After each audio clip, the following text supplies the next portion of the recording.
ನಮಸ್ತೆ.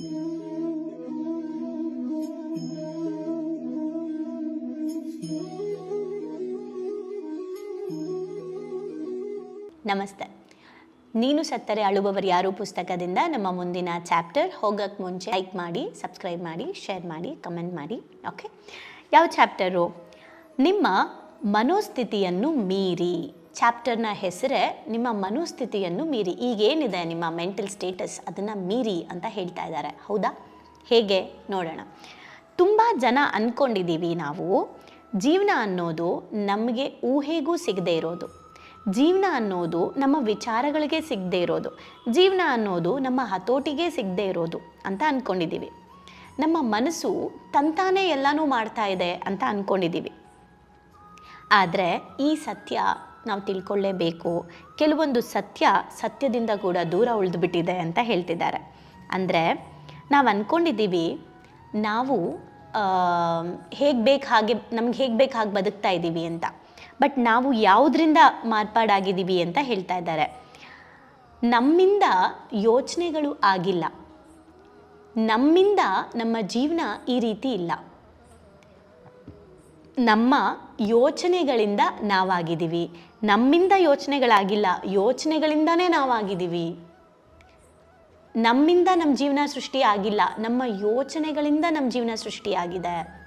ಇವತ್ತಿನ ನಮ್ಮ ಪರಿಸ್ಥಿತಿ ನಮ್ಮ ಯೋಚನೆಗಳಿಂದ ಬಂದಿದೆ. ಇವತ್ತಿನ ನಮ್ಮ ಪರಿಸ್ಥಿತಿ ನಮ್ಮ ಯೋಚನೆಗಳಿಂದಾನೇ ಕ್ರಿಯೇಟ್ ಆಗಿದೆ ಅನ್ನೋದನ್ನು ಇಲ್ಲಿ ಹೇಳ್ತಾ ಇರೋದು. ಇದರ ಅರ್ಥ ನಮ್ಮ ಯೋಚನೆಗಳ ಮೇಲೆ, ಆಲೋಚನೆಗಳ ಮೇಲೆ ಬಹಳ ಸೂಕ್ಷ್ಮವಾಗಿ ಗಮನ ಇರಬೇಕು ಅನ್ನೋದನ್ನು ಹೇಳ್ತಾ ಇದ್ದಾರೆ. ಅಂದರೆ ನಾವು ಮೊದಲನೇದಾಗಿ ತಿಳ್ಕೊಬೇಕಾಗಿರೋ ವಿಚಾರ, ಸ್ಪಷ್ಟವಾದಂಥ ಅಂತರಂಗ, ನಮ್ಮ ಇನ್ನರಲ್ಲಿ, ನಮ್ಮ ಇನ್ನರ್ ಜರ್ನಿ, ನಮ್ಮ ಒಳಗಡೆ ಅಂತರಂಗದಲ್ಲಿ ಇರುವಂತಹ ವಿಚಾರ ಯಾವುದು ಅನ್ನೋದನ್ನು ಫಸ್ಟು ನಾನು ಗಮನಿಸಬೇಕು. ಅಂದರೆ ನಾನು ಯಾವುದನ್ನು ಯೋಚನೆ ಮಾಡ್ತಾ ಇದ್ದೀನಿ, ಯಾರ ಬಗ್ಗೆ ಯೋಚನೆ ಮಾಡ್ತಾ ಇದ್ದೀನಿ, ಬೇಕಾಗಿರೋದನ್ನು ಯೋಚನೆ ಮಾಡ್ತಾ ಇದ್ದೀನಾ, ಬೇಡವಾಗಿರೋದನ್ನು ಯೋಚನೆ ಮಾಡ್ತಾ ಇದ್ದೀನಾ, ಒಳ್ಳೇದು ಯೋಚನೆ ಮಾಡ್ತಾ ಇದ್ದೀನಾ, ಕೆಟ್ಟದ್ದು ಯೋಚನೆ ಮಾಡ್ತಾ ಇದ್ದೀನಾ, ಇವೆಲ್ಲವನ್ನು ನಾನು ಮೊದಲು ನನ್ನ ಅಂತರಂಗವನ್ನು ಪ್ರವೇಶಿಸಿ ಕ್ವೆಶನ್ ಮಾಡ್ಕೋಬೇಕು.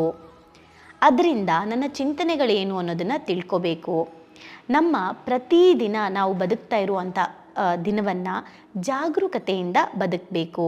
ನಮ್ಮೊಳಗಡೆ ನಡೆಯುವಂತಹ ಚರ್ಚೆ, ಹೊರಗಡೆ ನಾವು ಮಾತಾಡ್ತಿರೋ ಪದ ಬೇರೆ, ನನ್ನ ಒಳಗಡೆ ನಡೀತಾ ಇರುವಂತಹ ಡಿಸ್ಕಷನ್ ಬೇರೆ ಇದೆ.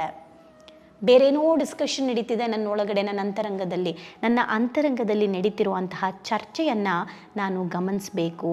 ಆ ಗಮನವನ್ನು ನಾನು ಅರಿವು ಮಾಡ್ಕೋಬೇಕು, ಗಮನಿಸಬೇಕು. ಫಸ್ಟು ನನ್ನ ಒಳಗಡೆ ನಡೀತಿರೋ ಡಿಸ್ಕಷನ್ ಏನು, ನನ್ನ ಅಂತರಂಗದ ಆಲೋಚನೆಗಳೇನು ಅಂತ ನೋಡಬೇಕು. ಅದನ್ನು ಫಸ್ಟು ಗಮನಿಸಬೇಕು. ಆ ಗಮನಿಸಿರೋದನ್ನು ಅರಿವು ಮಾಡ್ಕೋಬೇಕು. ನಾನು ಅವೇರ್ನೆಸ್ ತಗೋಬೇಕು. ಓಕೆ, ಇದು ಸರಿನಾ ತಪ್ಪಾ ಅಂತ. ಅದಾದ ನಂತರ ನಾನು ಆ ಅರಿವನ್ನು ಪಡ್ಕೊಂಡು ಆಮೇಲೆ ನಾನು ಪಾಸಿಟಿವ್ ಆಗಿದೆಯಾ ಈ ಆಲೋಚನೆ, ಈ ಕೆಲಸ, ಇನ್ಸ್ಪೈರ್ ಆಗಿದೆಯಾ ನನಗೆ, ಅಂದರೆ ಪ್ರೇರಣಾತ್ಮಕವಾಗಿದೆಯಾ ಈ ಕೆಲಸ ಅಥವಾ ಆಲೋಚನೆ, ಅಥವಾ ನಾಲೆಜಿಂದ ತುಂಬಿದೆಯಾ, ಈ ಮೂರನ್ನು ಗಮನಿಸಬೇಕು.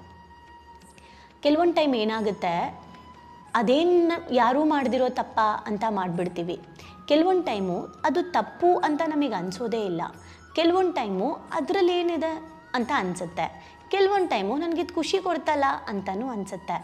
ಆದರೆ ನಾವು ನಮ್ಮ ಅಂತರಂಗದ ಡಿಸ್ಕಷನ್ನ ಮಾಡಬೇಕು.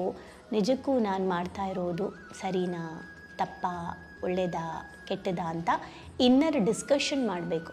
ಆ ಇನ್ನರ್ ಡಿಸ್ಕಷನ್ ಮಾಡಿದಾಗ ನನಗೆ ಅರಿವು ಬರುತ್ತಲ್ಲ, ಆ ಅರಿವಲ್ಲಿ ನಾನು ಆ ಅರಿವಿನಲ್ಲಿ ಪಾಸಿಟಿವ್ ಇದೆಯಾ, ಪ್ರೇರಣಾತ್ಮಕವಾಗಿದೆಯಾ, ನನಗೆ ಇನ್ಸ್ಪೈರ್ ಆಗೋ ಥರ ಇದೆಯಾ ಈ ಕೆಲಸ ನಾನು ಮಾಡ್ತಾ ಇರೋದು, ಆ್ಯಂಡ್ ಇದು ನಿಜವಾಗ್ಲೂ ನಾಲೆಜಿಂದ ತುಂಬಿರೋ ಅಂಥ ಕೆಲಸನ, ಅಥವಾ ಸುಮ್ಮನೆ ಇನ್ಫ್ಲೂಯೆನ್ಸ್ ಆಗಿ ದಡ್ಡತನದಿಂದ ಮಾಡ್ತಾ ಇರೋ ಕೆಲಸನ ಅಂತ ಗಮನಿಸಬೇಕು. ತುಂಬ ಸಲ ನಾನು ಕೂಡ ನನ್ನ ಲೈಫಲ್ಲಿ ನನಗೆ ಗೊತ್ತಿಲ್ಲದೆ ಎಷ್ಟೋ ಸಲ ಈ ಗಮನಿಸೂ ಇಲ್ಲ, ಅರಿವು ಮಾಡ್ಕೊಂಡಿಲ್ಲ, ಆ ರೀತಿ ಲೈಫ್ನ ಲೀಡ್ ಮಾಡಿದ್ದು ಉಂಟು. ಯಾವಾಗ ಗಮನಿಸೋಕ್ಕೆ ಸ್ಟಾರ್ಟ್ ಮಾಡಿದೆ, ಆಗ ನನ್ನ ಇನ್ನರ್ ಡಿಸ್ಕಷನ್ನಲ್ಲಿ ನನ್ನ ಜೊತೆ ನಾನು ಮಾತಾಡೋಕ್ಕೆ ಶುರು ಮಾಡಿದೆ. ನಂಗೆ ತುಂಬ ರಿಯಲೈಸ್ ಆಯಿತು, ಓಕೆ ಇದು ಮಾಡಬಾರ್ದಿತ್ತು ಅಂತ. ಸೊ ಮತ್ತೆ ಅದೇ ಥರ ಸಿಚುಯೇಷನ್ಸ್ ಬಂದಾಗ ಮಾಡಬಾರ್ದಿತ್ತು ಅಂದ್ಕೊಂಡು ಮತ್ತೆ ಮಾಡಿದ್ರೆ ಅರಿವೆಲ್ಲಿ ಬಂತು, ಗಮನಿಸಿದ್ದೀನಿ ಮತ್ತೆ ತಪ್ಪು ಮಾಡ್ತಾಯಿದ್ದೀನಿ ಅಂದರೆ ಅರಿವು ಮೂಡಿಲ್ಲ ನನ್ನ ಹತ್ರ. ಆಗ ನಾನು ಅಬ್ಸರ್ವ್ ಮಾಡಿದೆ, ಎಸ್ ಆಗ ನಾನು ಗಮನಿಸಿದ್ದೀನಿ, ಈಗ ನಾನು ಅವೇರ್ ಆಗಿದ್ದೀನಿ, ಇನ್ನು ಮುಂದೆ ನಾನು ಇದನ್ನು ಹೇಗೆ ಮಾಡಬೇಕು ಅನ್ನೋ ಅಂಥ ಪ್ರಾಕ್ಟಿಕಲ್ ಕೆಲಸಕ್ಕೆ ನಾನು ಬರ್ತೀನಿ. ಸೊ ಅದು ತುಂಬ ಇಂಪಾರ್ಟೆಂಟ್ ಆಗುತ್ತೆ. ನಾವು ಬರೀ ಸಕಾರಾತ್ಮಕ ವಿಚಾರಗಳ ಬಗ್ಗೆ ಗಮನ ಹರಿಸುವಂತೆ ನನ್ನ ಮನಸ್ಸಿಗೆ ನಾನೇ ಟ್ರೈನ್ ಮಾಡಬೇಕು, ಸೆಲ್ಫ್ ಟ್ರೈನಿಂಗ್ ಕೊಟ್ಕೋಬೇಕು ಎಲ್ಲ ವಿಚಾರದಲ್ಲೂ. ಈಗ ಅಡಿಕ್ಷನ್ ಆಗಿರುತ್ತೆ, ಚಾಟ್ಸ್ ತಿನ್ನೋದು, ಟೀ ಕುಡಿಯೋದು, ಕಾಫಿ ಕುಡಿಯೋದು, ಸ್ಮೋಕು, ಡ್ರಿಂಕ್ಸು, ನಾನ್ ವೆಜ್, ಈ ಥರದ್ದು ಯಾವುದಾದ್ರೂ ಆಗಿರಲಿ, ಅಡಿಕ್ಷನ್ ಆಗಿಬಿಟ್ಟಿರುತ್ತೆ, ಬಿಟ್ಟು ಇರೋಕ್ಕೆ ಆಗಲ್ಲ, ದಿನ ಇಷ್ಟು ಟೈಮಲ್ಲಿ ಇಷ್ಟು ಬೇಕೇ ಬೇಕು, ನಂಗೆ ಇಲ್ಲ ಅಂದರೆ ಆಗೋದೇ ಇಲ್ಲ ಅನ್ನೋ ಲೆವೆಲಿಗೆ ಹೋಗಿಬಿಟ್ಟಿರ್ತೀವಿ. ಅಥವಾ ಇವ್ರ ಜೊತೆ ಮಾತಾಡಿಲ್ಲ ಅಂದರೆ ಬದುಕೋದೇ ಇಲ್ಲ ಅಂತ, ಇವ್ರು ನನ್ನ ಜೊತೆ ಹೀಗಿಲ್ಲ ಅಂದರೆ ನಾನು ಇರೋದೇ ಇಲ್ಲ ಅಂತ, ಈ ಥರ ಏನೇನೋ ವಿಚಾರಗಳು ನನ್ನ ಒಳಗಡೆ ಓಡ್ತಾ ಇರುತ್ತೆ. ಆದರೆ ನನ್ನ ಮನಸ್ಸಿಗೆ ನಾನು ಟ್ರೈನ್ ಮಾಡಬೇಕು, ಸೆಲ್ಫ್ ಟ್ರೈನಿಂಗ್ ಕೊಡಬೇಕು. ಓಕೆ, ಇದು ನಾನು ಮಾಡಬೇಕಾ ಬೇಡವಾ, ಇದು ಎಷ್ಟು ಮಾಡಬೇಕು ಎಷ್ಟು ಮಾಡಬಾರ್ದು, ಸರಿನಾ ತಪ್ಪಾ, ಹೇಗಲ್ಲ, ಈ ಥರ ಸೆಲ್ಫ್ ಟ್ರೈನಿಂಗ್ಗಳನ್ನು ನಾನು ಮಾಡಬೇಕು. ಆಗ ನನ್ನ ಜೀವನದ ಹೊರಗಿನ ಪರಿಸ್ಥಿತಿಗಳು, ಬಾಹ್ಯ ಪರಿಸ್ಥಿತಿಗಳನ್ನು ನಾನು ನನ್ನ ಒಳಗಿನ ಅಂತರಂಗದಿಂದ ನಾನು ಅದನ್ನು ಬದಲು ಮಾಡ್ಕೋಬೋದು.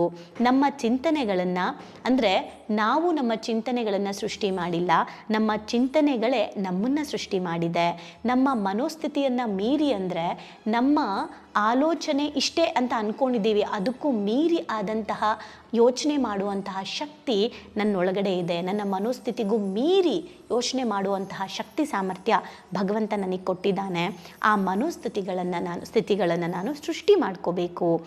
ಆ ಒಂದು ಮನಸ್ಥಿತಿಯನ್ನು ನಾನೇ ಸೃಷ್ಟಿ ಮಾಡ್ಕೋಬೇಕು, ಅದರ ಸೃಷ್ಟಿಕರ್ತ ನಾನೇ ಆಗಬೇಕು ಅನ್ನೋದು. ಪ್ಲಸ್ ಇವ್ರು ಏನು ಹೇಳ್ತಿದ್ದಾರೆ ಅಂದರೆ, ನೀವು ತುಂಬ ಸ್ಟ್ರೆಸ್ಸಲ್ಲಿರ್ತೀರ ಅಂದ್ಕೊಳ್ಳಿ, ಒಂದೇ ಕ್ಷಣದಲ್ಲಿ ನೀವು ಶಾಂತಿನೂ ತಗೋಬೋದು.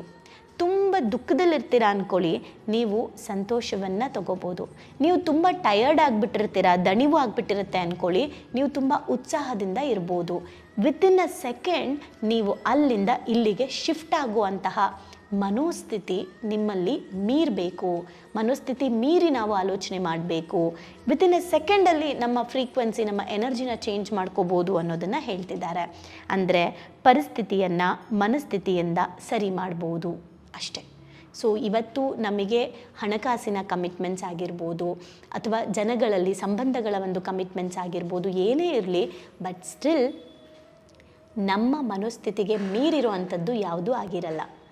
ಅದೇನಾದರೂ ಜಾಸ್ತಿ ಇದೆ ಅಂದರೆ ನಮ್ಮ ಮನಸ್ಥಿತಿನ ಜಾಸ್ತಿ ಮಾಡ್ಕೊಬೇಕು, ಮನೋಸ್ಥಿತಿನ ಜಾಸ್ತಿ ಮಾಡ್ಕೋಬೇಕು, ಸಿಂಪಲ್.